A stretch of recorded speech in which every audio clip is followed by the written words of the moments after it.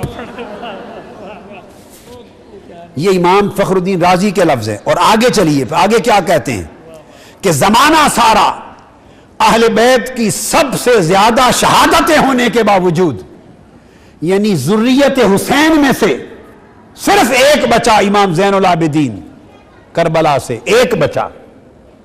امام حسن مجتبی سے بھی ان کے صاحبزادے زیادہ نہیں بچے، مگر نسل پھیلی کہ قیامت تک روئے زمین کے گوشے گوشے میں ذریت محمد ہے صلی اللہ علیہ وآلہ وسلم. اور امام فخر الدین رازی فرماتے ہیں وَلَمْ يَبْقِ مِن بَنِي أُمَيَّةَ فِي الدُّنْيَا أَحَدٌ، اور فرمایا ادھر بنو امیہ کو دیکھو، حضور کی اہل بیت کو شہید کرنے والے ان میں سے ایک شخص بھی دنیا میں نہیں بچا. یہ امام فخر الدین رازی کی عبارت سنا رہا ہوں. فرماتے ہیں بنو امیہ اہل بیت کو شہید کرنے والے جو چاہتے تھے کہ نسل مصطفیٰ کٹ جائے اور اہل بیت نہ رہے، وہ اہل بیت اور حضور کی ذریت سے تو پوری کائنات مملوء ہو گئی، بھر گئی. اور بنو امیہ قاتلوں میں سے ان کا نام و نشان بھی دنیا میں نظر نہیں آتا. اور پھر بات یہاں ختم نہیں کی.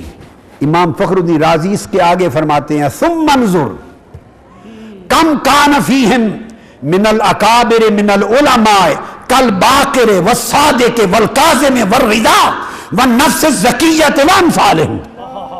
فرماتے ہیں بات صرف یہ نہیں کہ حضور کی اہل بیت اور آل پاک اور ذریت پاک سے پوری دنیا بھری پڑی ہے، بات صرف یہ نہیں.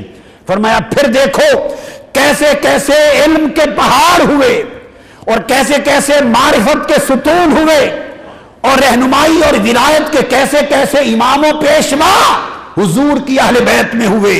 ایک طرف امام باقر نظر آتے ہیں، ادھر جعفر صادق نظر آتے ہیں، ادھر موسیٰ کاظم نظر آتے ہیں، ادھر علی رضا نظر آتے ہیں، ادھر نفس زکیہ نظر آتے ہیں. اور فرماتے ہیں اسی طرح اتنے بڑے بڑے علم معرفت اور ولایت کے ستون اہل بیت میں پیدا ہوئے.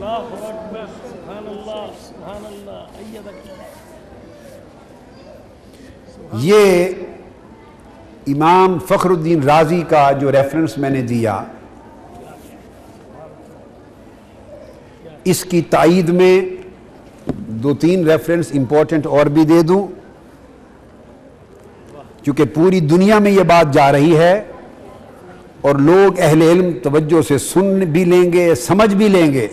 اور یہ نہیں ہوگی کہ صرف کوئی ایک قول ہے جس پر میں نے مدار کر لیا بات کا. اب اس کے بعد یہ تفسیر بیضاوی ہے میرے ہاتھ میں، اور تو قاضی بیضاوی امام بیضاوی کا مقام بیان کرنے کی حاجت نہیں رکھتا. تو تفسیر بیضاوی میں بھی انہوں نے اسی طرح الکوثر کی تفسیر میں اس ایک قول کو بھی ذکر کیا ہے. فرمایا وقیل اولادہ، اور ایک قول یہ بھی ہے الکوثر سے مراد حضور کی اولاد. اسی طرح امام ساوی نے جلالین کے حاشیہ میں انہوں نے بھی اس قول کو ذکر کیا اور فرمایا کہ اس کا ایک قول الکوثر کے معنی کا یہ بھی ہے کہ انہو الذریۃ الکثیرۃ المبارکہ وقد حقق اللہ ذالک. اور فرمایا فلا تجد ذریۃ لأحد من الخلق مثل ذریۃ المصطفیٰ فی الکثرہ ولا فی البرکہ الی یوم القیامہ. فرمایا الکوثر کا ایک معنی یہ بھی ہے جس کی اللہ پاک نے تحقیق فرما دی کہ جتنی ذریت اور اولاد اور نسل مصطفیٰ کی بڑی، کائنات میں کسی انسان کی نسل اتنی نہیں بڑی ہے. اور فرمایا کہ یہ کثرت صرف عدد میں ہی نہیں ہے، برکت میں بھی ہے. اور یہ کثرت عددی اور کثرت روحانی قیامت کے دن تک قائم رہے گی. اور پھر آگے وہ فرماتے ہیں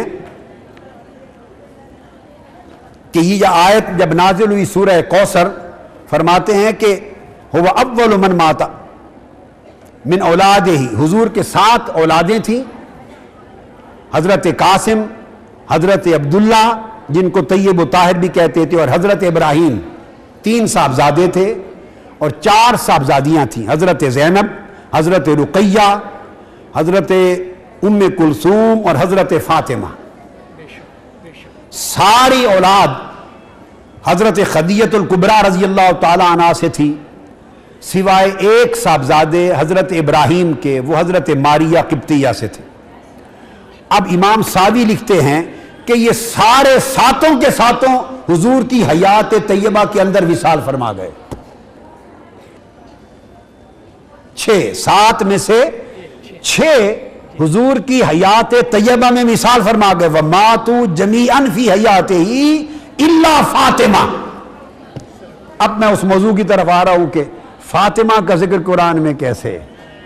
فرمایا 6 وفات فرما گئے سوائے فاطمہ کے، اور حضرت فاطمہ تو زہرا زندہ رہی، وَذُرِّيَّتُهُ الْبَاقِيَةُ إِلَى يَوْمِ الْقِيَامَةِ مِن نَسْلِهَا، اور حضور علیہ السلام کی جو ذریت ہے اس کے لیے صرف 7 اولاد میں سے صرف ایک بیٹی فاطمہ کو منتخب کیا گیا، اور قیامت تک جو حضور کی نسل اور ذریت سے پوری کائنات بھری پڑی ہے وہ صرف بطن فاطمہ کی برکت سے بھری پڑی ہے۔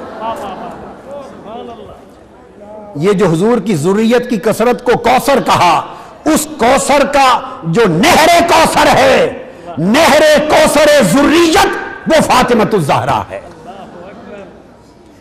نہر کوثر نسل مصطفیٰ وہ فاطمۃ الزہرا ہے۔ نہر کوثر کثرت آل رسول وہ فاطمۃ الزہرا ہے۔ ایک سیدہ کائنات فاطمۃ الزہرا کے بطن سے حضور کی ذریت اتنی بڑی کہ آج کے دن اور قیامت تک حضور کی ذریت سے سارے زمانے معمور ہو گئے، اور یہ تفسیر روح المعانی ہے۔ انہوں نے بھی اسی طرح اس ایک قول کو لیا ہے۔ بڑے بڑے اکابر ائمہ اہل سنت، ائمہ تفسیر، وہ بغیر جھجک کے اس قول کو لیتے رہے، اور پھر جو بات ہے وہ یہ جو میں نے کہا کہ کوثر سے مراد تو حضور کی ذریت ہو گئی، اب نسل چلتی ہے بیٹے سے۔ بیٹے تینوں حضور علیہ السلام کے تھوڑی عمر میں وصال فرما گئے۔ وہ ختم نبوت کا راز تھا کہ کوئی بیٹا جوان نہ ہوا، نہ شادی کی عمر کو پہنچا، نہ شادی ہوئی، نہ پوتے ہوئے، تو نسل ذریت تو چلنی تھی بیٹے سے۔ بیٹے وصال فرما گئے، اسی پر تو تانا دیا تھا دشمنوں نے، جس تانے کا جواب یہ اللہ رب العزت کی سنت تھی اور عادت مبارکہ تھی۔ جو دشمن بدبخت خدا کے حبیب کو تانا دیتا، حضور کو حکم تھا محبوب آپ کسی دشمن کو جواب نہیں دیں گے، تانا آپ کو آپ کا دشمن دے گا، جواب میں دوں گا۔ جب نوح علیہ السلام کو تانا دیتے تھے، قرآن پڑھ لیں قرآن، تو اللہ پاک وہی فرماتا نوح علیہ السلام کو، تو نوح علیہ السلام جواب دیتے۔ شعیب علیہ السلام پر تانا دیا تو شعیب علیہ السلام نے جواب دیا۔ حضرت موسیٰ کو تانا دیا تو حضرت موسیٰ نے جواب دیا۔ حضرت ہود کو تانا دیا، حضرت صالح کو تانا دیا، انہوں نے جواب دیا۔ جس پیغمبر کو دشمنان دین اور کفار نے تانا زنی کی، اس پیغمبر نے اذن الہی سے خود اپنی زبان سے جواب دیا۔ رب کائنات نے صرف اپنے حبیب مکرم کو مستثنا کیا، فرمایا میرے محبوب اب یہاں طریق بدل گیا، جو بدبخت آپ کو تانا دے گا، آپ رحمت للعالمین اور رؤوف الرحیم ہیں، آپ چپ رہیے گا، دشمن جو تانا دے گا جواب خدا دے گا۔ تو اللہ پاک جواب دیتے، لہذا دشمن نے تانا دیا حضور علیہ السلام کو کہ اب تر اس کی نسل کٹ گئی، رب نے اس تانے کے جواب میں پوری سورت نازل کر دی، اور ساتھ کہا کہ بدبخت اس کو اب تر کہنے والے تیری نسل کٹ گئی، حضور کے دشمن دنیا سے بے نام و نشاں ہو جائیں گے۔ اب بات یہ ہے کہ نسل تو چلنی تھی بیٹے سے، بیٹے وصال فرما گئے، تو پھر وہ کوثر کا خواب جو کثرت ذریت کے معنی کے لحاظ سے، اس کی تعبیر کیسے ہوتی؟ تو آقا علیہ السلام نے فرمایا، امام طبرانی نے المعجم الکبیر میں روایت کیا، امام ابو یعلا نے المسند میں روایت کیا، امام دیلمی نے الفردوس میں روایت کیا، خطیب بغدادی نے تاریخ بغداد میں، مزی نے تہذیب الکمال میں اور کثرت کے ساتھ حضرت فاطمہ الزہرا رضی اللہ تعالی عنہ ہی روایت کرتی ہیں کہ حضور علیہ الصلوۃ والسلام نے فرمایا، حضرت فاطمہ روایت کرتی ہے کہ حضور علیہ السلام نے فرمایا ہر ماں کی اولاد اپنے باپ کی طرف منسوب ہوتی ہے. ہر ماں کے بطن سے، پیٹ سے جنم لینے والی اولاد اپنے باپ کی یعنی اس ماں کے شوہر کی طرف منسوب ہوتی ہے سوائے فاطمہ کے.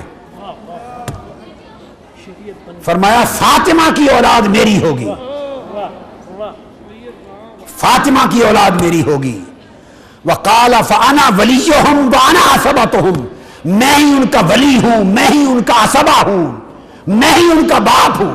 لہذا آقا علیہ السلام نے حسن اور حسین کو کبھی نواسا نہیں کہا، ان کو بیٹا کہا. ابنا، یا یہ دو میرے بیٹے ہیں. فرمایا فاطمہ کی اولاد علی کی طرف نہیں، وہ میری طرف منسوب ہوگی. دوسری روایت جسے امام احمد بن حنبل نے روایت کیا فضائل صحابہ میں، امام احمد بن حنبل، اور امام طبرانی نے روایت کیا پھر المعجم الکبیر میں، اور وہ روایت سیدنا عمر فاروق رضی اللہ تعالیٰ عنہ سے ہے. سیدنا فاروق اعظم رضی اللہ تعالیٰ عنہ فرماتے ہیں کہ میں نے اپنے کانوں سے تاجدار کائنات کو یہ فرماتے ہوئے سنا. اب سیدنا فاروق اعظم شہادت دے رہے ہیں کہ فاطمہ کس طرح کوثر بنتی ہیں، فاطمہ تو زہرا کوثر کیسے بنتی ہیں، کوثر ذریت محمدی، کوثر آل محمد. سیدنا فاروق اعظم فرماتے ہیں میں نے سنا آقا علیہ السلام نے فرمایا کہ ہر عورت کی اولاد کا نسب اپنے باپ کی طرف سے ہوتا ہے سوائے فاطمہ کی اولاد اور ذریت کے، اس کا نسب بھی میں ہوں، اس کا باپ بھی میں ہوں. فاطمہ کی باپ کا نسب بھی میری طرف ہوگا اور فاطمہ کی اولاد کا باپ بھی میں کہلاؤں گا. یہ سیدنا فاروق اعظم نے فرمایا. اور تیسری روایت حدیث پاک حضرت جابر بن عبداللہ راوی ہیں، اس کو امام حاکم نے المستدرک میں روایت کیا. وہ فرماتے ہیں میں نے بھی کانوں سے آقا علیہ السلام کو فرماتے ہوئے سنا کہ ہر ماں کی اولاد کا عصبہ اس کا باپ ہوتا ہے اور اسی کی طرف وہ منسوب ہوتی ہے سوائے فاطمہ کی اولاد کے، ان کا باپ میں ہوں گا اور وہ میری طرف منسوب ہوگی.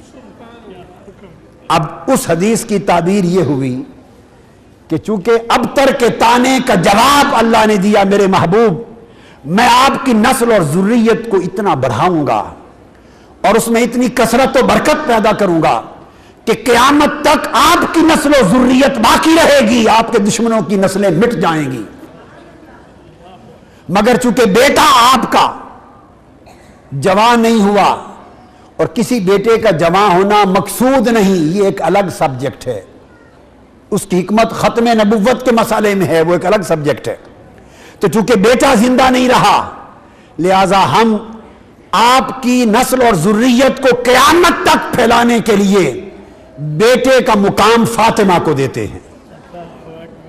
اب آپ کی نسل و ذریت فاطمہ سے چلے گی، چونکہ وہ نسل و ذریت جو حضور کی کوثر بنی، اس کوثر کے لیے نہر سیدہ فاطمہ الزہرا کو بنایا گیا. لہذا سیدہ فاطمہ الزہرا ایک معنی کی روح سے کوثر محمد ہیں صلی اللہ تعالی علیہ وآلہ وسلم، ذریت مصطفیٰ اور آل مصطفیٰ اور نسل مصطفیٰ کی کثرت کے لحاظ سے. دوسری آیت کریمہ لیتے ہیں، وہ سورۃ الدہر ہے. اس میں واقعہ یہ ہے کہ سیدنا امام حسن اور امام حسین یہ دونوں بیمار ہو گئے، یہ دونوں بیمار ہو گئے. آقا علیہ الصلوۃ والسلام گھر تشریف لے گئے اور آپ نے فرمایا کہ ان کے لیے نذر کرو، منت مانو. تو سیدنا علی المرتضیٰ نے، سیدہ فاطمہ الزہرا نے اور آپ کی خادمہ حضرت فضہ نے، یہ امام واحدی جو اہل سنت میں اسباب النزول کے اوپر امام اور اصول تفسیر میں امام تصور ہوتے ہیں۔ امام واحدی نے روایت کیا اور اس کو امام فخر الدین رازی نے بھی آگے روایت کیا، اور پھر تمام تفاسیر نے جو تفسیر اٹھا لیں، کوئی تفسیر اس قول سے خالی نہیں ہے۔ تفسیر المظہری قاضی ثناء اللہ پانی پتی تک، کیا بغوی، کیا خازن، کیا قرطبی، تمام تفاسیر، کیا الدر المنصور امام سیوطی کی تمام تفاسیر بیان کرتی۔ آقا علیہ السلام نے فرمایا کہ تم ان کے لیے منت مان لو، تو تینوں نے منت مان لی، سیدنا علی المرتضیٰ نے، سیدہ کائنات نے، اور ان کی خادمہ حضرت فضہ نے، کہ اگر یہ شفا یاب ہو گئے تو 3 روزے رکھیں گے، 3 روزے رکھیں گے۔ سیدنا علی المرتضیٰ نے شمعون، خیبر کا ایک یہودی تھا، خیبر کا، شمعون نام آیا ہے، سمعون بھی آیا ہے کتب میں، اس شمعون الخیبری یہودی سے یا تو کچھ قرض لیا یا کچھ کام کر کے اجرت کے طور پہ کچھ لیا، اور وہ تھوڑے سے پیسے جو آئے اس سے آپ نے اہتمام کیا 3 روزے رکھنے کا۔ پہلا دن آیا، جب افطار کا وقت ہوا تو روٹی بنائی، جو کی روٹی، تو دروازے پر ایک شخص آ کے اس نے آواز دی، اہل بیت محمد میں مسکین ہوں صلی اللہ علیہ وسلم، اور میں بھوکا ہوں۔ سیدہ کائنات رضی اللہ تعالی عنہ نے حضرت علی سے بھی پوچھا، سب سے پوچھ کر، تو وہ روٹی ساری اور جو کچھ پکا تھا اٹھا کے اپنا بھی وہ سارا مسکین کو دے دیا، اور خود پانی سے روزہ افطار کر لیا سب نے۔ اگلے دن روزہ رکھا، جو بچا تھا پھر وہ پکایا۔ افطار کا وقت ہوا شام کو، تو ایک اور سائل آ گیا، اس نے کہا میں یتیم ہوں۔ آپ نے سارا کچھ جو پکا تھا اٹھا کے اس یتیم کو دے دیا، خود پانی سے افطار کر لیا۔ تیسرے دن روزہ رکھا تو پھر ایک سائل آ گیا، اس نے کہا میں قیدی ہوں، خدا کے لیے مجھے دیں، بھوکا ہوں۔ آپ نے سارا کچھ اس کو دے دیا، خود پانی سے افطار کر لیا۔ تینوں دن جب پانی سے افطار ہوتا رہا تو بھوک کی وجہ سے، اور گھر میں چونکہ کھانے کا کچھ نہ بچا، حسن و حسین شفا یاب تو ہو گئے تھے، اب تو نظر پوری ہو رہی تھی، شفا یاب تو ہو گئے، مگر بھوک کی وجہ سے ان کے پیارے پیارے چہرے بھی مرجھا گئے۔ سیدنا علی شیر خدا اور سیدہ فاطمہ الزہرا کے چہروں پر بھی بھوک کے اثرات بالکل نمایاں ہو گئے، حتیٰ کہ ان کا پیٹ اندر کی طرف لگ گیا۔ حضرت علی رضی اللہ تعالیٰ عنہ حسنین کریمین کو لے کے آقا علیہ السلام کی بارگاہ میں پہنچے۔ آپ نے چہرہ اقدس دیکھا، آپ نے حسنین کریمین کا چہرہ دیکھا، حضرت علی کا دیکھا، اٹھ کے گھر آئے، سیدہ فاطمہ الزہرا کا چہرہ دیکھا، پوچھا کیا ماجرا ہوا؟ تو انہوں نے بتایا آقا یہ واقعہ ہوا ہے۔ بس اتنی بات ہوئی تھی، اتنی بات امام واحدی روایت کرتے ہیں، اور امام فخر الدین رازی نے التفسیر الکبیر میں اس کو درج کیا ہے۔ اتنی بات ہوئی تھی، اور اسے علامہ زمخشری اپنی تفسیر، حالانکہ معتزلی ہیں، زمخشری معتزلی ہیں، اور معتزلہ روحانی باتوں کو زیادہ ماننے والے نہیں تھے، بڑے روشن خیال اور جدید ذہن کے ماڈرنسٹ لوگ تھے معتزلہ، اور ہٹے ہوئے تھے تھوڑے تھوڑے بعض افکار میں راستے سے جو معتزلہ تھے۔ علامہ زمخشری یاد رکھ لیں، یہ معتزلی ائمہ میں سے ہیں، مگر بہت بڑے نحو اور ادب کے اور تفسیر کے امام ہیں، اتھارٹی ہیں، تو وہ بھی اپنی تفسیر کشاف میں روایت کرتے ہیں۔ اور یہ پورا واقعہ حضرت عبداللہ ابن عباس رضی اللہ تعالیٰ عنہ نے روایت کیا ہے، عبداللہ ابن عباس رضی اللہ تعالیٰ عنہ نے۔ تو جب وہ آئے آقا علیہ السلام گھر میں اور یہ واقعہ سنا، اور دیکھا کہ سیدہ فاطمہ الزہرا کی آنکھوں میں بھی سیاہ حلقے پڑ گئے، اور شہزادوں کے حلقے دیکھے، تو آقا علیہ السلام کی طبیعت پہ بوجھ ہوا، اور ابھی کچھ فکر آیا ہی تھا۔ فنازل جبریل علیہ السلام وقال خذها یا محمد حنأک اللہ فی اہل بیتک فاقرأ هذه السورہ. یہ سورت کا الدہر کا شان نزول، ان آیتوں کا شان نزول ہے. ابھی آقا علیہ السلام کے دل میں تھوڑا سا دکھ آیا ہی تھا کہ میری شہزادی نے کتنی قربانی دی اور میرے شہزادوں نے 3 دن کیسے بھوک سے گزارے. اس کیفیت میں مبتلا ہوئے ہی تھے کہ جبرائیل امین علیہ السلام اترے اور حاضر ہو کے عرض کرنے لگے یا رسول اللہ لیجئے یہ سورہ دہر کی آیتیں.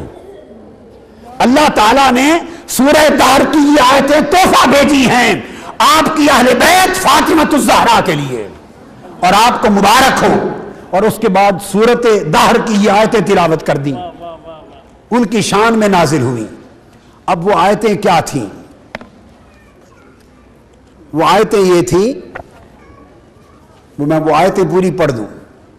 اس میں آیتیں تھیں یوفون بالنذر وَيَخَافُونَ يَوْمًا كَانَ شَرُّهُ مُسْتَطِيرًا وَيُطْعِمُونَ الطَّعَامَ عَلَى حُبِّهِ مِسْكِينًا وَيَتِيمًا وَأَسِيرًا إِنَّمَا نُطْعِمُكُمْ لِوَجْهِ اللَّهِ لَا نُرِيدُ مِنكُمْ جَزَاءً وَلَا شُكُورًا إِنَّا نَخَافُ مِن رَّبِّنَا يَوْمًا عَبُوسًا قَمْطَرِيرًا.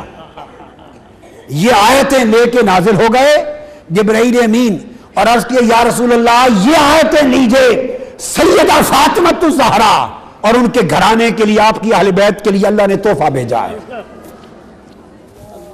معنی یہ ہے کہ نظر رکھتے ہیں، یعنی وہ جو نظر کی تھی اس نظر کا ذکر کیا اور فرمایا کہ جب افطار کا وقت آتا ہے تو کھاتے نہیں، اپنا کھانا کھلا دیتے ہیں اللہ کی محبت میں. کسی دن مسکین کو کھلا دیتے ہیں، کبھی یتیم کو کھلا دیتے ہیں، کبھی قیدی کو کھلا دیتے ہیں. اور اس آیت کی اس تفسیر کو حضرت عبداللہ ابن عباس نے روایت کیا. اسی تفسیر کو جلیل اور قدر تابعی حضرت مجاہد نے روایت کیا کہ سیدنا عبداللہ ابن عباس سے جو مروی تابعین کے ذریعے جو طرق ہیں تفسیر کے، طرق اربع، سب سے زیادہ معتمد طرق، ان معتمد تمام طرق نے اس تفسیر کو روایت کیا ہے. تو حضرت مجاہد نے روایت کیا، حضرت عطا بن ابی رباح نے روایت کیا، دیگر تابعین نے روایت کیا اور وہ فرماتے ہیں انہا نزلت فی علی ابن ابی طالب، اور حضرت فاطمۃ الزہرا کے لیے نازل ہوئی، حضرت علی ابن ابی طالب کے لیے نازل ہوئی، اہل بیت محمد کے لیے نازل ہوئی. پھر آگے پورا واقعہ بیان کرتے ہیں. پھر اسی تفسیر اور واقعہ کو ثعلبی نے بھی حضرت عبداللہ ابن عباس سے روایت کیا. اب یہاں ایک دلچسپ بات کہہ دوں، بعض اہل علم ہیں جو اس بات کا انکار کرتے ہیں کہ ان آیتوں کا یا ان آیتوں کا نزول اس واقعہ کے پیش نظر ہوا، اس شان نزول کا انکار کرتے ہیں. اور دلیل ان کی یہ ہے کہ یہ سورہ دہر، سورۃ الدہر مکی سورت ہے. دلیل یہ ہے کہ یہ مکی سورت ہے. کہتے ہیں واقعہ تو مدینہ کا ہے اور سورت نازل ہوئی تھی مکہ میں، تو یہ شان نزول کیسے بن گیا؟ تو ظاہراً دیکھ کر ایک عام آدمی اور تھوڑا پڑھا ہوا عالم، تھوڑا پڑھا ہوا، جب یہ اعتراض سنتا ہے کہ یہ مکی سورت ہے تو حسنین کریمین کہاں پیدا ہو گئے؟ ان کی تو شادی بھی مدینہ میں ہوئی تھی سیدنا علی اور حضرت فاطمۃ الزہرا کی، اور وہ پیدا بھی مدینہ میں ہوئے.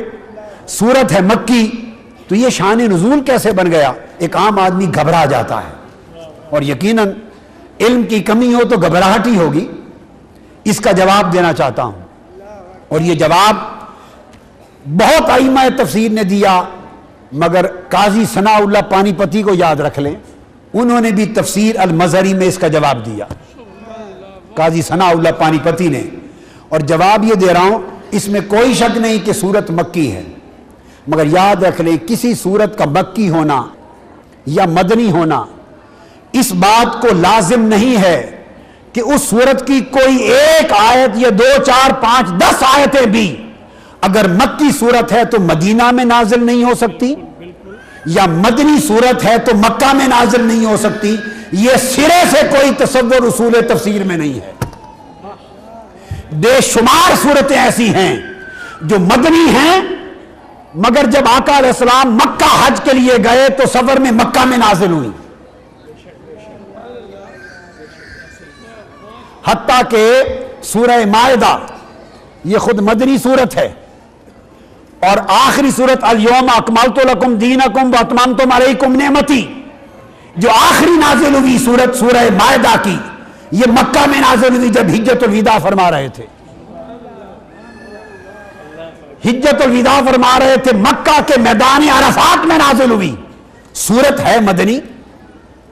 اسی طرح کئی صورتیں مکی، مگر اس لیے مکی کہ ان کا بیشتر حصہ مکہ میں اتر چکا تھا۔ کچھ آیتیں مدینہ کے دور میں اترنے سے ان صورت کے مکی صورت ہونے میں کوئی فرق نہیں آتا۔ مطلب یہ ہے کہ غالب حصہ اور اکثر حصہ اس صورت کی آیات کا وہ مکہ میں نازل ہوا۔ مکہ سے مراد مکی زندگی کے دور میں نازل ہوا۔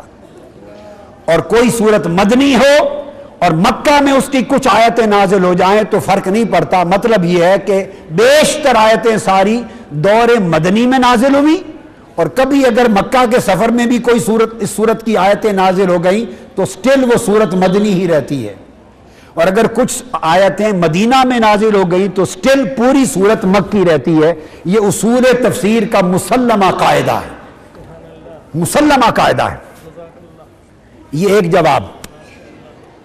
اس پر ایک دوسرا جواب دینا چاہتا ہوں۔ جو لوگ اس بات کا انکار کرتے ہیں کہ سیدہ فاطمہ الزہرا اور حضرت علی شیر خدا اور امام حسن اور حسین اہل بیت نبوت یہ شان نزول نہیں ہے، یہ واقعہ شان نزول نہیں ہے، جو یہ خیال کرتے ہیں، اور وہ اس کی جگہ انصاری صحابی کا ایک واقعہ بیان کرتے ہیں کہ ایک انصاری صحابی کا ایک واقعہ تھا، نازلت فی رجل من الانصار، کہ اس نے، یہ مقاتل کا ایک قول ہے، مقاتل کا، کہ انصاری ایک شخص تھا، اس کے حق میں یہ نازل ہوئی، اس نے کھانا مسکین یتیم اور اسیر کو کھلایا تھا۔ جو ان کا انکار کرتے ہیں کہ یہ شان نزول نہیں، وہ اس کے بدلے میں کوئی تو شان نزول دیں گے نا، وہ اس آیتوں کا شان نزول ایک انصاری صحابی کا واقعہ بیان کرتے ہیں۔ تو اب اس پر جواب دیتا ہوں، اللہ کے بندو، چلو ایک لمحے کے لیے یہ شان نزول نہ مانے، آپ کی بات مان لیں کہ وہ شان نزول ہے انصاری صحابی کا واقعہ، تو بتائیے انصار کب پیدا ہوئے؟ وہ ہجرت مدینہ سے پہلے انصار کب تھے؟ وہ بھی تو ہجرت مدینہ کے بعد ہوئے۔ انصار اور مہاجرین کا وجود کب آیا؟ ہجرت مدینہ سے پہلے یا ہجرت مدینہ کے بعد؟ ہجرت مدینہ سے پہلے جب حضور مکی دور میں تھے، جب یہ سورت اتری مکی، نہ کوئی انصاری تھا نہ کوئی مہاجر تھا۔ بھائی انصار و مہاجرین تو بنے ہجرت مدینہ کے بعد۔ اگر اہل بیت کی بات آ جائے تو آپ کو مکی صورت یاد آ جاتی ہے، اور شان اہل بیت کا انکار کرنے میں یہ بھول جاتے ہیں کہ دوسرا واقعہ جو آپ لانا چاہتے ہیں وہ بھی انصاری صحابی کا، اس کا تعلق بھی مدینہ کے دور سے ہے، اس کا تعلق بھی مدینہ کے دور سے ہے۔ اور پھر یہ جو تیسرے دن قیدی آیا جس کو کھانا کھلایا، ارے یہ قیدی مکی دور میں تو تھے ہی نہیں، قیدی تو بنے ہی مدینہ کے بعد جب جنگیں ہوئی اور قیدی ہو کر آئے، غزوہ بدر میں قیدی بنے، مدینہ کے دور میں جنگوں کے نتیجے میں قیدی بنے تھے، وہ کھانا مانگنے آتے تھے۔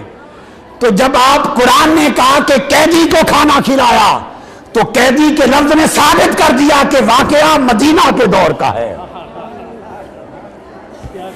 لہذا فرق نہیں پڑتا۔ دو چار آیتیں ہیں، ایک سورت کی اگر مدینہ میں نازل ہوئی تو سورت مکی ہی رہتی ہے، اور شان نزول وہی ہے جس کو کثرت کے ساتھ صحابہ اور تابعین نے روایت کیا ہے۔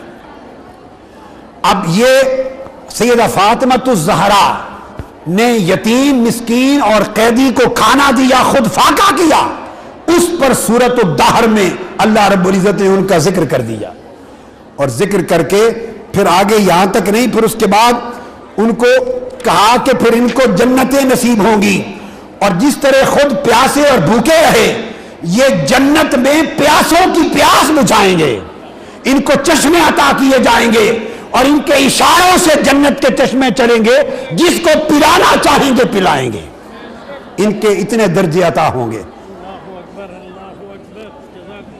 آگے سورۃ الشورى، اس میں سیدہ کائنات کا ذکر آیا۔ سورۃ الشورى میں آقا علیہ السلام حضرت جابر بن عبداللہ رضی اللہ تعالیٰ عنہ روایت کرتے ہیں، بڑی عجیب چیز ہے، قرآن مجید کی یہ آیہ کریمہ جس میں حضور السلام نے فرمایا، قرآن مجید میں اللہ پاک نے فرمایا قُلْ لَا أَسْأَلُكُمْ عَلَيْهِ أَجْرًا إِلَّا الْمَوَدَّةَ فِي الْقُرْبَى، فرما دیجئے میرے حبیب، میں جو فریضہ رسالت ادا کر رہا ہوں، میں جو تمہیں توحید کی دعوت دے رہا ہوں اور ضلالت اور گمراہی کے اندھیروں سے نکال کر روشنی اور ہدایت کی طرف لا رہا ہوں، میں جو ذلت اور رسوائی کے گڑھوں میں گری ہوئی انسانیت کو اٹھا کر عزت اور تمکنت دے رہا ہوں، اور میں تمہیں آخرت کے عذاب سے بچا رہا ہوں اور دوزخ سے نکال کر جنت کے دروازے کی طرف لا رہا ہوں، یہ میرے جتنے احسانات ہیں جو فریضہ رسالت کی ادائیگی کے ذریعے تم تک ہو رہے ہیں، فرما دو ان تمام احسانات کا تم سے کوئی اجر اور کوئی معاوضہ نہیں مانگتا، کوئی اجر اور معاوضہ نہیں مانگتا، الا المودۃ فی القربى، اپنے لیے کوئی اجر اور معاوضہ نہیں مانگتا، ہاں اس پر تمہیں ایک تلقین کرتا ہوں، بات کو سمجھ لیں، اپنے لیے فریضہ رسالت کی ادائیگی پر کوئی اجر کوئی معاوضہ طلب نہیں کرتا، الا المودۃ فی القربى، اب یہاں الا کے بعد اجر نہیں مانگا، چونکہ اجر کی تو پہلے نفی فرما دی، اجر ہوتا ہے اپنے لیے، اجر ہوتا ہے اپنے لیے، اپنے لیے ہر اجر کی نفی کر دی، ان اجری الا علی رب العالمین، میرا معاملہ اللہ کے ساتھ ہے، تمہیں ایک تلقین کرتا ہوں اور وہ یہ الا المودۃ فی القربى، کہ جو میرے اہل قرابت ہیں، میری اہل بیت، ان کے ساتھ محبت رکھنا، جو میری اہل بیت ہیں، اہل قرابت ہیں، ان کے ساتھ محبت رکھنا، یہ جو آقا علیہ السلام کو اللہ پاک نے حکم دیا کہ میرے اہل بیت کے ساتھ محبت رکھنا، اس کو صحیح بخاری میں امام بخاری نے حضرت سعید بن جبیر کا قول نقل کیا ہے کہ حضرت سعید بن جبیر نے فرمایا الا المودۃ فی القربى سے مراد آل محمد ہے صلی اللہ علیہ وآلہ وسلم، اور امام بخاری نے اسی روایت میں عبداللہ ابن عباس سے روایت کیا، انہوں نے قریش مراد لیے، انہوں نے مراد حضور کا پورا خاندان قریش مراد لیا صحیح بخاری میں عبداللہ ابن عباس نے، مگر حضرت سعید بن جبیر نے خاص کیا اور امام بخاری نے ان کا قول نقل کیا، فرمایا انہوں نے کہا کہ قربہ سے مراد آل محمد ہے۔ آقا علیہ السلام نے فرمایا لوگو میں تمہیں اپنے فریضہ رسالت کی ادائیگی پر اپنے لیے کوئی معاوضہ نہیں مانگتا، مگر تمہارے بھلے کی ایک بات کرتا ہوں، تمہارے بھلے کی ایک بات کرتا ہوں، تمہارے لیے، اپنے لیے نہیں، وہ بھی تمہارے لیے، کہ میری قرابت سے محبت رکھنا، میری اہل بیت سے محبت رکھنا۔ پوچھا گیا یا رسول اللہ من قرابتک، آپ کی وہ قرابت کون سی ہے، وہ اہل قرابت کون ہیں جن سے محبت اور مودت کا حکم دیا جا رہا ہے؟ آقا علیہ السلام نے فرمایا ہؤلاء قال علی و فاطمہ وابناہما،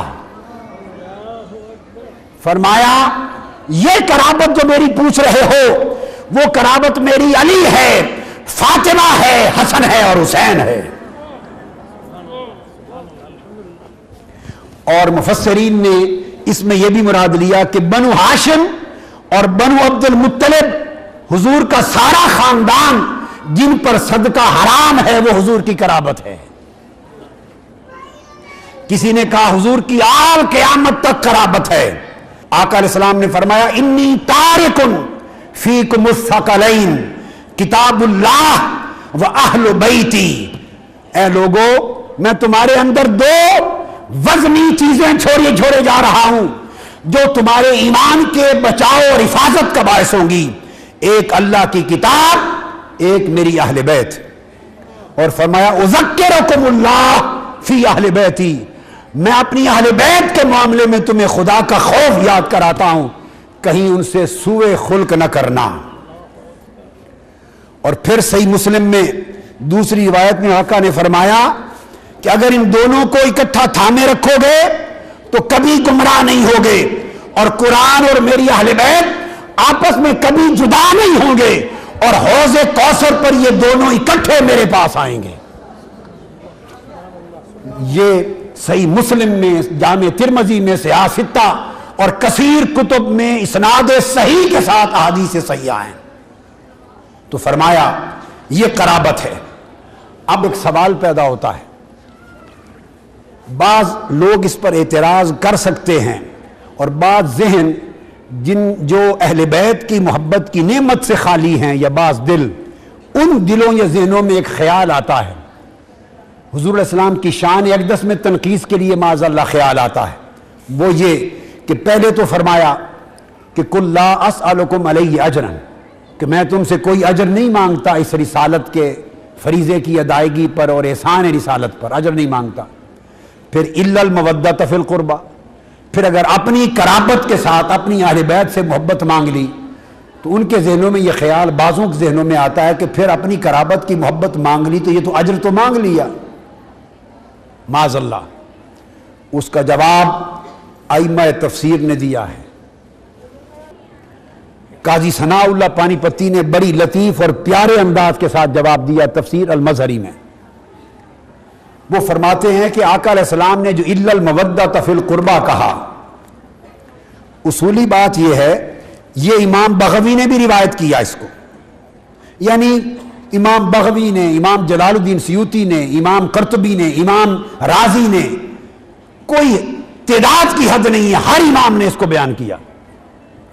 مگر امام ثناء اللہ، قاضی ثناء اللہ پانی پتی نے لطیف بات کی. انہوں نے کہا کہ اجر ہوتا ہے اپنے لیے. تو جب آقا علیہ السلام نے اللہ کے امر سے فرما دیا اور قرآن نے کہہ دیا کہ میں قل لا اسألکم علیہ اجرا، اس پر میں اجر نہیں مانگتا، تو اجر کی نفی ہو گئی. اب کسی مسلمان کے ذہن میں کسی قسم کے بھی اجر کا خیال اللہ کے بعد نہیں آنا چاہیے. اجر ہوتا ہے اپنے لیے.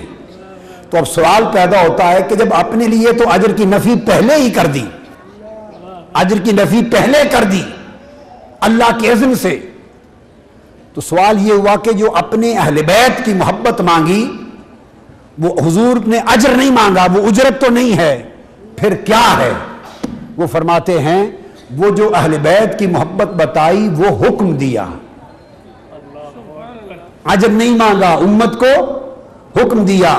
فرمایا کہ لوگوں میں نے فریضہ رسالت ادا کر دیا اور بغیر اجر کے ادا کر دیا، اور اس پر تمہیں ایک حکم دیتا ہوں کہ میری اہل بیت کی محبت کا دامن تھامے رکھنا، اور یہ تمہارے بھلے کی بات ہے، کیونکہ میری اہل بیت سے وابستہ رہو گے تو کبھی گمراہ نہیں ہونے پاؤ گے. میں نے اپنی رسالت کے ذریعے جس راستہ ہدایت پہ تمہیں گامزن کیا ہے، میری شمع رسالت کے ذریعے تم گمراہی کی تاریکی سے نکلے ہو اور ہدایت کی راہ پر آئے ہو، کہیں یہ ہدایت کی راہ تمہارے ہاتھوں سے چھوٹ نہ جائے. جس ہدایت پر میں تمہیں اپنے فیضان رسالت کے ذریعے جس ہدایت تک لایا ہوں، اب اس ہدایت کی حفاظت کرنے کا طریقہ بتا رہا ہوں کہ میری اہل بیت کی محبت پہ قائم رہنا. جس دل میں میری اہل بیت کی سچی محبت اور اتباع ہوگی وہ کبھی ہدایت سے محروم نہیں ہونے پائے گا. تو فرمایا یہ تمہارے نفع کی بات کرتا ہوں، میرے نفع کی بات نہیں ہے. اس پر قاضی ثناء اللہ پانی پتی نے بڑی لطیف اور پیاری بات کہی، ایمان افروز، اس لیے ان کو کوٹ کر رہا ہوں المظہری سے. وہ فرماتے ہیں کہ یہ اس لیے فرمایا کہ میرے اقربا، میری اہل بیت اور میری اطرت کے ساتھ محبت رکھنا. اب یہ قاضی ثناء اللہ پانی پتی کو کوٹ کر رہا ہوں. اس آیت کے تحت جس کے پاس کتاب دستیاب ہو تفسیر المظہری پڑھ لے. اور قاضی ثناء اللہ پانی پتی بحقی وقت حضرت شاہ ولی اللہ محدث دہلوی کے سب سے بڑے تلامذہ میں سے، ان کے شاگرد، اور سرزمین ہند کے امام ہیں تفسیر میں، حدیث میں اور فقہ میں. قاضی ثناء اللہ پانی پتی وہ فرماتے ہیں کہ حضور علیہ السلام نے فرمایا کہ میرے اقربا سے محبت رکھنا، میری اہل بیت سے محبت رکھنا، میری ذریت و اطرت سے محبت رکھنا. اور یہ کیوں کہہ رہا ہوں؟ وہ فرماتے ہیں کہ سبب یہ تھا کہ آپ اشارہ دے رہے تھے کہ میں خاتم النبیین ہوں، میرے بعد اب کوئی نبی نہیں آئے گا، نبوت اور رسالت کا سلسلہ ختم ہو چکا ہے، میرے بعد اب امت کی اصلاح اور امت کو ہدایت فراہم کرنے کا کام میری امت کے علماء انجام دیں گے. اور علماء دو قسموں کے ہوں گے، علماء ظاہر بھی اور علماء باطن بھی. اور علماء ظاہر اور علماء باطن کے ذریعے امر شریعت قائم ہوگا، ان کے ذریعے امت کے لیے ہدایت کے راستے کھولے جائیں گے، ان کے ذریعے امت میں دین کی تجدید ہوتی رہے گی، ان کے ذریعے اسلام کا احیاء ہوتا رہے گا، ہر زمانہ میں تجدید ہوتی رہے گی اور رشد و ہدایت کا سامان فراہم ہوتا رہے گا. نبی کوئی نہیں آئے گا.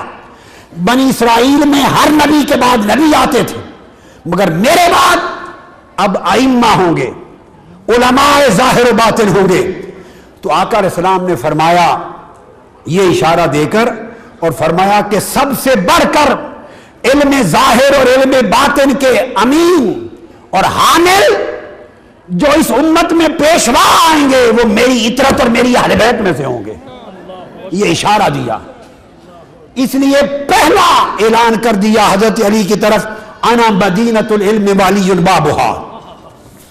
اس کو امام بزار نے بھی روایت کیا، امام طبرانی نے روایت کیا، حضرت جابر بن عبداللہ نے اس کو روایت کیا، عبداللہ ابن عمر نے روایت کیا، عبداللہ ابن عباس نے روایت کیا، حضرت علی نے روایت کیا. امام حاکم نے کہا یہ حدیث صحیح ہے، ائمہ نے کہا اس کے اسناد صحیح ہے.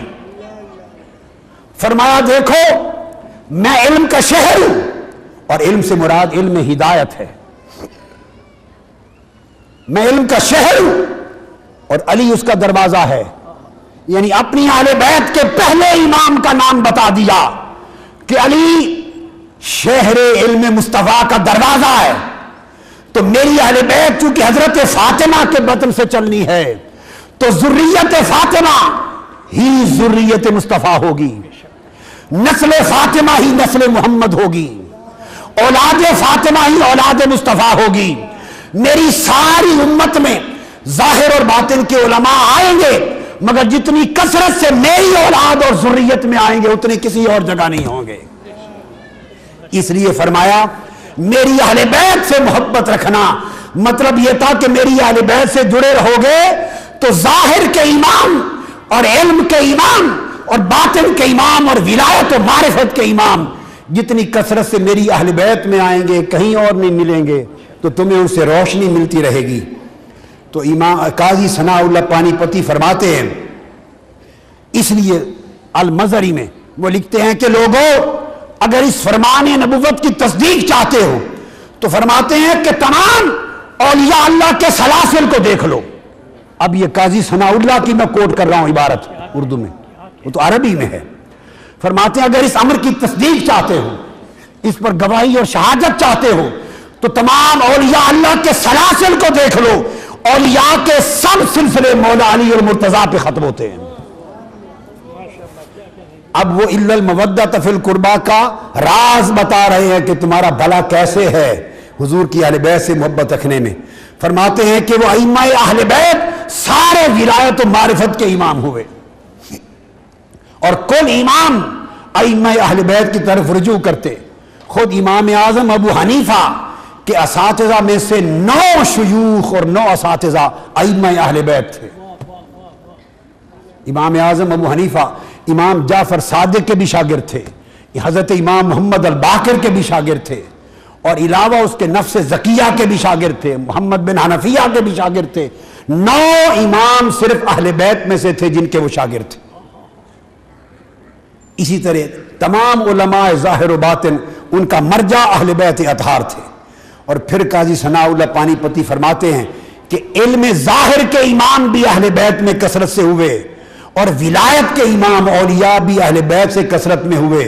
اور پھر قاضی ثناء اللہ پانی پتی کے میں لفظ پڑھ رہا ہوں، فرماتے ہیں کثیر من الاولیاء فی السادات العظام منہم غوث الثقلین۔ یہ قاضی ثناء اللہ پانی پتی کا لفظ ہے۔ آج لوگ بعض بدکتے ہیں کہ غوث کیوں کہتے ہیں، اللہ کے سوا غوث کوئی نہیں ہوتا، اور غوث الثقلین کیوں کہتے ہیں، یہ سب جہالت کی باتیں ہیں بھئی۔ یہ کل اکابر یہ ٹائٹل اور القاب ہمیشہ کتابوں میں لکھتے اور بیان کرتے چلے آئے ہیں۔ اب میں آپ کو قاضی ثناء اللہ پانی پتی کی عبارت پڑھ کے دے رہا ہوں، فرماتے ہیں وَمِنْهُمْ غَوْثُ الثَّقَلَيْن محی الدین عبد القادر الجیلی الحسنی والحسینی، وَمِنْهُمْ بہاء الدین النقشبندی، وَمِنْهُمْ السید السند مودود الجشتی، وَمِنْهُمْ السید معین الدین الچشتی، وَمِنْهُمْ ابو الحسن الشاذلی وغیرہم۔ فرماتے ہیں کل سلسلوں کے امام اولیاء اور اکابر وہ حضور کی اہل بیت اور سادات میں سے ہوئے ہیں۔ اور پھر آگے گنتا چل جاؤں، سید احمد رفاعی اور ابو مدین غوث المغربی، جدھر جائیں کثرت کے ساتھ تمام سلاسل کے اولیاء۔ علم ظاہر کی انتہا جہاں ہوتی ہے وہ بھی سادات اور آل رسول میں اکثر، علم باطن کی جہاں نہر ملتی ہے یا جہاں سے چشمہ پھوٹتا ہے وہ بھی اہل بیت کے ائمہ اطہار میں سے ہیں، کثرت کے ساتھ۔ تو فرمایا چونکہ کثرت کے ساتھ یہ ہدایت کا سامان حضور کی اہل بیت میں چلنا تھا، اس لیے حضور نے قیامت تک متوجہ کر دیا کہ میری اہل بیت کا دامن تھامے رکھنا، کہ قیامت کے دن بھی قرآن اور میری اہل بیت دونوں جڑے ہوئے میرے پاس حوض کوثر پہ آئیں گے۔ اور اینڈ پر قاضی ثناء اللہ پانی پتی یہ حدیث کوٹ کرتے ہیں وَمِنْ أَجْلِ ذَلِكَ قال رسول اللہ صلی اللہ علیہ وآلہ وسلم، اسی لیے حضور علیہ السلام نے فرمایا انی تارک فیکم الثقلین کتاب اللہ و اطرتی، کہ میں 2 چیزیں چھوڑے جا رہا ہوں تمہارے لیے، ایک اللہ کی کتاب قرآن اور ایک میری اہل بیت اور اطرت۔ اور یہ اہل بیت و اطرت سیدہ کائنات فاطمۃ الزہرا ان کی نہر ذریت سے نکلی ہے۔ اور آخری جس پر ختم کریں گے پوری توجہ سے اور بڑے انہماک سے بات کو سن لیں، وہ آیت المباہلہ ہے، آخری آیت جو کوٹ کرنا چاہتا ہوں آج۔ آیت مباہلہ آل عمران میں ہے، آل عمران میں آیت نمبر 61۔ نجران سے عیسائیوں کا وفد آیا، 60 یا 80 اکابر جو ان کے علماء تھے نجران کے عیسائی، چوٹی کے علماء، وہ آقا علیہ الصلوۃ والسلام کی بارگاہ میں آئے، اور پہلے آ کے انہوں نے آقا علیہ السلام سے کچھ سوالات کرنا چاہے عیسیٰ علیہ السلام کے بارے میں۔ ان کے ارادے گستاخانہ تھے، خیر انہوں نے سوالات کی، آقا علیہ السلام نے جواب دیے۔ جب جواب دیے ان کو تو وہ چونکہ ارادہ بد سے آئے تھے تو تمام جوابات سن کر انہوں نے کہا کہ کل ہم آپ کو اس کا جواب دیں گے، اور مباہلہ کے لیے انہوں نے سوچا، انہوں نے مباہلہ کے لیے سوچا۔ وہ عیسیٰ علیہ السلام کو معاذ اللہ خدا یا خدا کا بیٹا ثابت کرنا چاہتے تھے۔ انہوں نے کہا کہ ہم آپ کو بد دعا دیتے ہیں، اور اے محمد صلی اللہ علیہ وسلم معاذ اللہ یہ کہا کہ آپ ہم کو بد دعا دیں تو جو جھوٹا ہے، جس کا عقیدہ غلط ہے، وہ ہلاک اور برباد ہو جائے گا۔ بے وقوف لوگ، چونکہ وہ آقا علیہ السلام کی نبوت اور رسالت کی صداقت اور حقانیت پر تو ان کا ایمان تھا نہیں، ان کو یہ سوچ گئی بات غلط، چیلنج کر دیا، آقا علیہ السلام نے قبول کر لیا کہ صبح مباہلہ ہوگا۔ اب حدیث پاک میں آتا ہے مباہلہ کے لیے صبح وہ آئے، آقا علیہ السلام نے بلوا بھیجا حسین کو حسن کو، فاطمۃ الزہرا کو اور علی مرتضیٰ کو۔ اور قرآن مجید میں ہے آل عمران آیت نمبر 61، آقا علیہ السلام نے ان کو کہا، قرآن مجید میں اللہ رب العزت نے آیت نازل کی، میرے محبوب ان سے فرما دیجئے فَقُلْ تَعَالَوْا، آ جاؤ مباہلے کے لیے، آ جاؤ مباہلہ کے لیے، تعالوا ندعو ابناءنا وابناءکم ونساءنا ونساءکم وانفسنا وانفسکم ثم نبتہل فنجعل لعنت اللہ علی الکاذبین۔ مباہلہ میں لعنت بھیجتا ہے ایک دوسرے پر کہ جھوٹے پر خدا کی لعنت ہو، یعنی وہ ہلاک ہو جائے۔ اللہ پاک نے آیت بھیجی اور فرمایا میرے حبیب صلی اللہ علیہ وسلم انہیں بلا لیں، کہیں آ جاؤ، ندعو ابناءنا، میں اپنے بیٹوں کو بلاتا ہوں، تم اپنے بیٹوں کو ساتھ لاؤ، وَنِسَاءَنَا وَنِسَاءَكُمْ، میں اپنی عورتوں کو بلاتا ہوں، تم اپنی عورتوں کو ساتھ لاؤ، وَأَنفُسَنَا وَأَنفُسَكُمْ، ہم اپنی جانوں کے ساتھ آتے ہیں، اپنے نفس لاتے ہیں، تم بھی اپنی جانوں کے ساتھ آؤ، اور اس طرح آمنے سامنے آ کر مباہلہ کرتے ہیں، نبتہل ثم نبتہل، اور پھر بددعا کرتے ہیں۔ اس آیت کریمہ کے ساتھ حدیث پاک میں آتا ہے کہ آقا علیہ السلام نے اسی وقت بلا بھیجا، اور جب آئے آگے چلے، یہ صحیح مسلم کی حدیث ہے، حدیث صحیح مسلم میں بھی ہے، جامع ترمذی میں بھی ہے، حضرت سعد بن ابی وقاص روایت کرتے ہیں لما نزلت هذه الآیہ دعا رسول اللہ صلی اللہ علیہ وآلہ وسلم علیًا وفاطمة وحسنا وحسینا فقال اللہم ہؤلاء اہل بیتی۔ حضرت علی کو بلا کے اپنے پیچھے کر لیا، حضرت فاطمہ کو آگے ساتھ کر لیا، حسن حسین کے ہاتھ پکڑ لیے اور عرض کیا باری تعالیٰ یہ میری اہل بیت ہے، اور ان سے کہا کہ میں اپنے بیٹے لایا ہوں۔ حسن اور حسین کو مباہلہ کے مقام پر آقا نے قرآن کی زبان میں اپنا بیٹا کہہ کے اعلان کروایا، ابناءنا و ابناءکم، آؤ حسن حسین کی شکل میں اپنے بیٹے لایا ہوں۔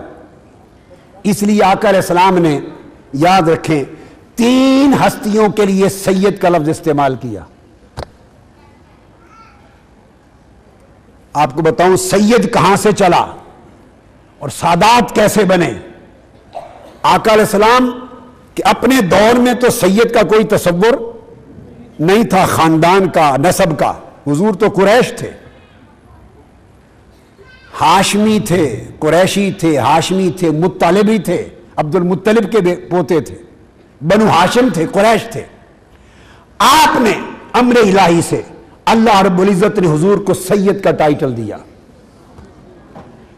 اور صحابہ اور بعض تابعین کی روایت کے مطابق یاسین یہ جو لفظ ہے اس کا ایک معنی یہ ہے کہ اللہ نے حضور کو پکارا یا سید، یہ یاسین کا ایک معنی ہے یا سید۔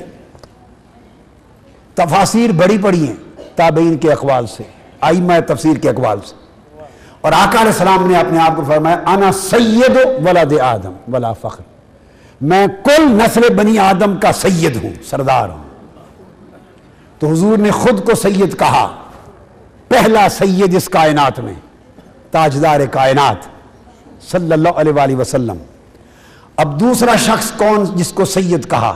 وہ فاطمۃ الزہرا۔ فرمایا سیدۃ نساء اہل الجنہ، اور سیدۃ نساء العالمین، اور سیدۃ نساء ہذہ الامہ، میری بیٹی فاطمہ اس امت کی ساری سرداروں کی سیدہ ہے، سارے عالم کی عورتوں کی سیدہ ہے، اور جنت کی ساری خواتین کی سیدہ سردار ہے۔ تو پہلا سید خود کو کہا، دوسرا سید یعنی سیدہ فاطمہ کو کہا، اور تیسرا ٹائٹل سید کا حسن اور حسین کو دیا۔ فرمایا الحسن والحسین سیدہ شباب اہل الجنہ، حسن اور حسین جنت کے جوانوں کے سردار سید ہیں۔ تو 3 سید ہوئے۔ اس طرح پہلا سید باپ محمد مصطفیٰ، دوسری سیدہ بیٹی فاطمۃ الزہرا، تیسرے حسن اور حسین سید، اور پھر قیامت تک جو حسن اور حسین کی اولاد سے ہوئے وہ سید ہو گئے۔ یاد رکھ لیں، سید علی شیر خدا کے نسب نے نہیں بنایا، سید فاطمۃ الزہرا نے بنایا ہے۔ اس نسل کو، ذریت کو پھر کہہ رہا ہوں، سید علی المرتضیٰ نے نہیں بنایا، سیدہ فاطمۃ الزہرا نے بنایا۔ اس لیے کہ سیدہ کائنات کے وصال کے بعد مولا علی شیر خدا کی اور شادیاں بھی ہوئیں اور اولاد بھی ہوئی، اور محمد بن حنفیہ بھی آپ کے بیٹے تھے، مگر سیدہ فاطمۃ الزہرا کے بغیر جس زوجہ سے حضرت علی کی جو اولاد ہوئی وہ سید نہیں ہے۔ اگر سید علی شیر خدا کے نسب سے بنتے، آپ بات کو سمجھ گئے، تو علی کی ساری اولاد سید ہوتی۔ حضور نے متعین کر دیا تھا کہ سید فاطمہ کے نسب سے بنے گا، اور وہ نسب پھر علی کی طرف نہیں مصطفیٰ کی طرف آئے گا۔ لہذا حسن اور حسین کی اولاد سید ہوئے، یا حسنی ہے یا حسینی ہے، تیسری قسم نہیں ہے۔ اور بقیہ ازواج سے حضرت علی کے، ان کی اولاد، حضرت علی کی تو اولاد وہ ہے مگر سید نہیں ہے۔ سیادت یوں چلی، اس لیے کہتے ہیں سیدہ کائنات، کہ ساری کائنات میں جو نسب سیادت پھیلا وہ سیدہ فاطمہ سے پھیلا۔ تو عرض کر رہا تھا کہ جب یہ چلے اور ادھر سے عیسائی نجران کے سامنے آئے تیاری کر کے مباہلہ کے لیے، جب ان کی نظر پڑی، ان کے چہروں پر آقا علیہ السلام کا جلال دیکھا، اور شہزادے حسن اور حسین دیکھے، سیدہ فاطمۃ الزہرا اور علی المرتضیٰ کو دیکھا، حدیث کے الفاظ آتے ہیں، وہ جو ان کے بڑے سربراہ تھے عیسائی وفد کے، انہوں نے تھام لیا اپنے عیسائیوں کو، روک لیا اور کہا، جو اسقف نجران تھا، اسقف نجران، فقال، اس نے کہا، یا معشر النصارى انی لارى وجوہا لو سأل اللہ ان یزیل جبلا من مکانہ لازالہ، میں وہ چہرے دیکھ رہا ہوں کہ اگر ان چہروں کو جو میں دیکھ رہا ہوں، انہوں نے اپنی زبان سے اللہ کو کہہ دیا کہ اے اللہ یہ پہاڑ اپنی جگہ سے ہٹا دے، تو خدا کی قسم پہاڑ ہٹ جائیں گے۔ اس نے کہا، میرے عیسائی بھائیوں، خدا کے لیے آگے نہ بڑھو، اگر اس مباہلہ میں اس حسن اور حسین کے اور فاطمۃ الزہرا اور علی کے، حضور نے فرمایا تھا، بیٹو کہ میں جب ان کو بددعا کروں گا تو تم آمین کہنا۔ فرمایا تھا، میں جو کچھ کہوں گا تم چاروں آمین کہنا۔ اسقف نجران نے کہا، مصطفیٰ نے بددعا کر دی اور ان کے منہ سے آمین نکل گیا، تو اس نے کہا، خدا کی قسم قیامت کے دن تک روئے زمین پر کوئی عیسائی نہیں بچے گا، عیسائی کی نسلیں ختم ہو جائیں گی، نصارہ کی۔ آگے مت بڑھو۔ وہ وہیں سے واپس پلٹ گئے اور انہوں نے توبہ کر لی اور کہا کہ ہم مباہلہ سے تائب ہوتے ہیں، اپنا چیلنج واپس لیتے ہیں، اور آپ اپنے مذہب پہ رہیں، ہم اپنے مذہب پہ رہیں، واپس جاتے ہیں۔ یہ 5واں ذکر تھا سیدہ فاطمۃ الزہرا کا، قرآن میں 5واں ذکر تھا۔ اس میں ہوا کیا؟ ابناءنا، میں اپنے بیٹوں کے ساتھ آتا ہوں، تو بیٹے کہا تو حسن اور حسین مراد لیے۔ پھر فرمایا نساءنا و نساءکم، جب اپنی عورتوں کا ذکر کیا تو صرف سیدہ فاطمۃ الزہرا کو بلایا، کسی اور کو نہیں۔ بتانا مقصود یہ تھا کہ نساءنا میں فاطمہ اس لیے ہے کہ قیامت تک میری نسل اسی سے چلنی ہے، یہ نہر کوثر آل رسول ہے۔ وَأَنفُسَنَا وَأَنفُسَكُمْ، اور اپنی جانوں کے ساتھ اپنی ذات اور حضرت علی شیر خدا کو بھی اپنی جان میں شامل کیا، اپنے نفس میں شامل کیا۔ اس لیے فرمایا علی منی وَأَنَا مِنْهُ، اور آپ فرمایا یا علی انت منی وَأَنَا مِنْكَ، تو مجھ سے ہے اور میں تجھ سے ہوں۔ حضرت علی کو کہا آقا علیہ السلام نے، اس لیے کہ انفسنا وانفسکم، لحمک لحمی